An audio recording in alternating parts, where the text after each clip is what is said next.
Hi there. The film The Matrix, which was made in the 1990s, is a very significant film for a lot of Gnostics, even though it was quite bombastic and had a few inaccuracies in it, I suppose, really, and was a bit of a mishmash. But overall, it had quite a strong Gnostic message as a metaphor for the transmigration of soul from this fantasy world to the actual real world. But of course, being Hollywood, it had to have a bit of a, cops and robbers feel to it, and baddies and goodies, and but it wasn't quite so bad as it could have been, I suppose. Really, pretty smart film for Hollywood. Anyway, in the film, Neo has a choice. He can either take the red pill or the blue pill. And as Morpheus says to Neo, take the blue pill and you wake up tomorrow and you can believe whatever you want. Take the red pill and we'll show you just how far down this rabbit hole goes. And that's all he says. And of course, Neo takes the red pill, and which he has to in order to further the narrative of the story, of course. Although if you took the blue pill, the film would have to end, wouldn't it? Anyway, but many people have taken red pill and blue pill for distinguishing between the reality of the human situation versus the fantasy, which we are fed daily by the media in particular, in order to keep us good little drones and corporate clones and keep us keep us on the hamster wheel. So the blue pill, what does the blue pill consist of? Well, blue pill consists of everything that we hold dear in our lives, and I think Gnostics would include themselves in this picture as well, if we're going to be honest about it. We all believe whatever we like. The main thing is routine. We all love routine. We all get bored with routine, but we love it, and we hate change. Basically, we don't hate change as much as autistic people hate change, but we certainly hate it and pretty much fear it in our own way, to all sorts of different degrees. So we cling to routine, and we cling to everything that's happened before and everything that's likely to happen again. I suppose, when you can predict the future with some accuracy, this gives you a sense of comfort and security. But of course, we do get bored with our routine, and we need fantasy. And fantasy is a very, very big category. It includes everything from conspiracy theories to console games, to sexual fantasies, everything really. There's so much that could be included under this category of fantasy, and false beliefs of every kind, personal false beliefs and collective false beliefs as well, non-empirical thinking, non-scientific thinking. What we believe is true, says the silly song, so fantasy is very important. It includes going on holiday as well. Consumption, of course, with the objective of going into fantasy worlds, we have to consume. And retail therapy is certainly one that I enjoy. Extravagance, spending more than what we've got. I want something, therefore I'll have it. I don't need it, but I want it, and I want to keep up with the Joneses, the neighbours, and I'm influenced by advertising and by keeping up with everybody on Facebook, for example. So consumption, very, very important, without which, of course, the whole economy would collapse. But consumption also in the sense of natural consumption, as Stefan Heuler says, the world's mantra is munch, munch, munch. Everything is munching on everything else. and human beings are doing their part and are munching on everything, including the environment, sometimes in a very non-symbiotic way. Um, the other thing, of course, which I suppose comes under fantasy, is subcategories everyone can look after themselves, including me, and so I don't have to bother about pandemics, for example. If I want to go to a ball game, I'm going to go to a ball game, because I'm just going to get the flu, and I'm fit and healthy. It doesn't matter to me, and so I'm going to go where I want to go. Like especially in the West, we have this attitude, and actually in the East as well. Nowadays, and the government can't tell me what to do, and they can't quarantine me, and all this kind of stuff. So because everyone can just look out for themselves, and I can look out for myself, so I assume that everybody else can. So that's another sort of subcategory, sub-fantasy that people have. And of course, the other bit of ambition is ambition. We all want to go places. We think that we can have more and more and more of everything. And the sky's the limit, really, as far as our ambition is concerned.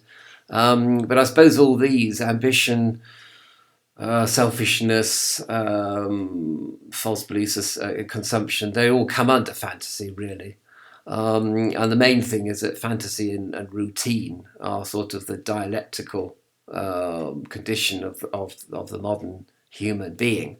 Well, always have been, in fact. Routine, boredom, fantasy kind of thing, and false beliefs, and all that transpires from there. It's all too complex to go into, really, but you know what I mean. So that's the blue pill, all coming out of a sort of the world as we would like it to be. But of course, however strict our routine is, and however compelling our fantasies are, we do come across speed bumps along the way of our path to greatness and fulfillment of ambition, and selfish ambition to boot. You have a car accident 1 mile from your home. You drown in the bath. You can fall off your ladder whilst changing a light bulb. You can be diagnosed with MS, cancer, all that kind of stuff. People die around you. People get sick around you. Loved ones perish. And the list goes on of all the things. And we hit reality. We hit the red pill on a regular basis. And we hate it when we do, because it disrupts our lives, to put it crudely, I suppose, and selfishly, looking at it from the selfish point of view. Why did my Auntie Maud have to go and die now? How very inconvenient of her, the sort of thing. And so we have all the red pills. The red pill is the reality of our situation. Which is slightly going off what the film meant by the red pill, admittedly. Although we'll come back to what it might mean in a minute. But the reality of life is obviously mortality. We're all going to die, death and taxes, kind of thing. Accident. We could have an accident at any time. It's all about playing the odds, as it were. Scarcity, for sure. That's a reality. War and the rumours of war, certainly. One war ends, another begins, and more or less over scarcity, of course, scarce resources and everything.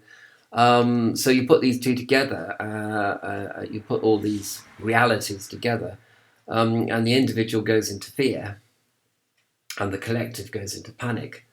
And as far as the pandemic, and the panic surrounding the pandemic of today, which in fact it is. I mean, you could call a pandemic an accident of nature, a mutation of viruses, whatever.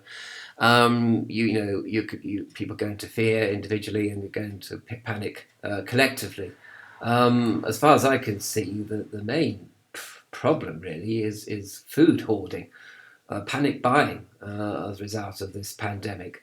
That's probably going to cause more suffering than the virus by a long shot, But I mean, that's what everybody does. And, hurricanes are forewarned and people panic buy, and other people go without food. That's the reality. Another reality, I suppose. Um, but the secret reality of our human condition and the condition of nature, and by the way, nature red in tooth and claw, absolutely. In the 1980s, there was this myth going around that nature was kind of mommy, lying on the couch being raped by daddy. And daddy was humanity, and mommy was nature, and mommy couldn't do anything about it. Mommy didn't have any power. Well, mommy does have a lot of power, actually, more power than you can possibly imagine. The power of the hurricane, the power of the bushfire, the power of the earthquake, the power of the tsunami, to name but a few, and the power of the virus. Okay, so nature red in tooth and claw, and upon our suffering and upon our fear, and upon many other things as well, the Demiurge, the lord of this world, and his agents feed. They feed psychically, they feed materially, they feed on all sorts of etheric levels. So one thing you can be sure about the end of the world is it isn't going to happen because the Demiurge isn't stupid. Well, clever and stupid, but not that stupid. He's not going to actually kill his own supply completely. So there are 9 billion people on this earth. So at the present time it's a glut of feeding. But the Demiurge can feed off far less. But he's not going to destroy all of us because he needs us for cannon fodder and needs us for psychic fodder. The end of the world is not going to happen because the Demiurge don't want it to happen. And so that's a sort of comforting thought. The hamster is on its little wheel going round and round, and the wheel is connected to the electricity, which the Demiurge needs. And it gives us a bit of cheese to carry on going round and round, taking the blue pill all the time. And then coming up against speed bumps along the way, which is the red pill. And the red pill leads to fear and panic, upon which the Demiurge and his agents feed. It's an ecosystem, you see, of which we are part. And we're not in control of this ecosystem. This ecosystem is in control of us. And I think Gnostics have realised this pretty much from the 12th century, actually, and indeed before that in the 2nd and 3rd centuries. And this is the reality of our situation as soul. And all you can really do is keep on opening yourself up to the attainment of soul awareness, as one might accurately put it, which is all that you can really do because you're not in control of attainment either. But you can open yourself up to the possibility of soul awareness. And from this soul awareness, of course, you can battle against the blue pill, for example. You can curb your ambitions. You can understand that other people need help apart from you, and you can go to your neighbour and help them. And who is thy neighbour?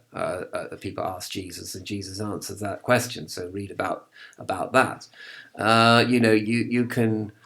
You can take breaks from your routine. You don't have to keep going to work all the time. You don't have to get into a rut of life generally. You can sort of mix it up a little bit on the inner.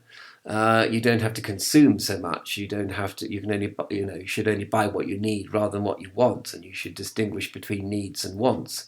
You don't have to go into fantasy worlds either. You can keep right away from fantasy. Fantasies of all shapes and sizes, really. And you can do all this as a result of attaining soul awareness, and indeed self-awareness. This will prepare you for the next emanation.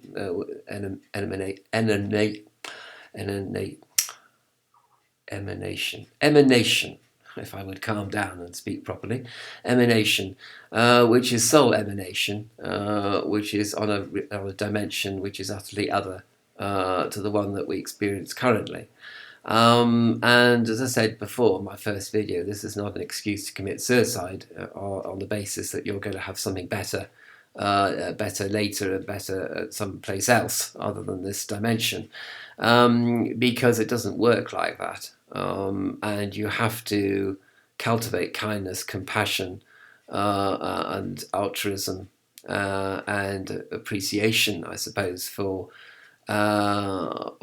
reality, and for the situation that we're in, and for the secret gnosis of the situation that we're in, that we are fodder for the Demiurge and his agents, you see. And you should try your best not to give the Demiurge what he wants, especially panic, especially fear. Fear and panic are great delicacies as far as the Demiurge and his agents are concerned. They're like sort of the caviar of psychic energy. And of course, from fear arises war and the rumor of war, of course, which lead to more scarcity, which lead to more accident, which obviously lead to more mortality. So, and the rats fighting amongst each other for little scraps of food that are left. And if you're hungry enough, believe me, you will fight anybody and anything to get those scraps of food, because hunger does that. Okay, which is why we don't hate the Demiurge, because hunger is a terrible thing. And if you have hunger, whether it's hunger for food or hunger for psychic energy or hunger for heroin even, it's a terrible existence. And the Demiurge, the existence of the Demiurge and his agents is one of awful suffering and terrible nightmare, because they hunger all the time, and they have to consume all the time in order to keep, like fish, they have to keep moving forward, because if they stop moving for an instant, they would die. And that's their situation, you see. I mean, we may be trapped in their situation, which is not good for us. But they have an even worse situation, because unlike us, there could be no redemption. There could be no redemption for them. And so all this hunger, all this ambition to stay alive means nothing at all, because they're not going to. Having said that, of course, it may be that we just die and there's nothing afterwards. But the difference between us and the Demiurge is that we don't mind, we shouldn't mind that, because we can derive meaning from existence, whereas the Demiurge has nothing, there's no meaning to his existence at all. And the despair, the Demiurge, and the hatred of man, the hatred of humankind that Demiurge has, because we do live in a sea of meaningfulness rather than meaninglessness. The hatred for us is really, terrific. But of course, the Demiurge needs us as well as hates us, you see. It's like a typical parasite. The parasite hates and disdains the host, but needs the host in order to survive. Very unhealthy relationship. And some people are like that with each other, of course. They don't like each other, but they need each other. And they're dependent on each other, even though they hate each other's guts. and how often have you discovered that situation in your life or in other people's lives? So is it a grim situation? It is a grim situation, for sure. The red pill and the blue pill seem about as bad as each other, really. On the other hand, just as in the film The Matrix, we are heading towards Zion, which is the underworld city, apparently, where the party is, to quote the film. But it isn't just party. Or maybe it is just party. It's a party, I suppose, where nothing is scarce and where there is immortality rather than mortality. If there's no scarcity and there's no death, this kind of changes the rules. It changes the rules of the game, doesn't it, really, when you think about it? If there's such a dimension where there is no death and no scarcity, and no need for fantasy because there's no routine to follow, etc., etc., and no rumor of war, etc. It does, if you think about it, it changes existence. It changes who we are and what we are. And human consciousness can throw itself forward in space and time to create this apparently theoretical world of the Gnostic world where perfection is. And of course, you may say that's the ultimate blue pill. Of course, that's the ultimate fantasy, is to believe in heaven. And to believe in reconciliation of opposites and to believe in non-duality. That's the ultimate fantasy. So I agree that this discussion on the intellectual level takes us no further forward. It just takes us back to the blue pill, actually, unfortunately, and then to the realities of life, which are as they are. So I suppose to get out of this intellectual analysis, I suppose, of gnosis, you actually have to experience gnosis. And then this whole video becomes null and void. In fact, it becomes irrelevant. It becomes irrelevant. And it's this kind of irrelevance, I suppose, that the Gnostic seeks, if you contemplate on that last phrase.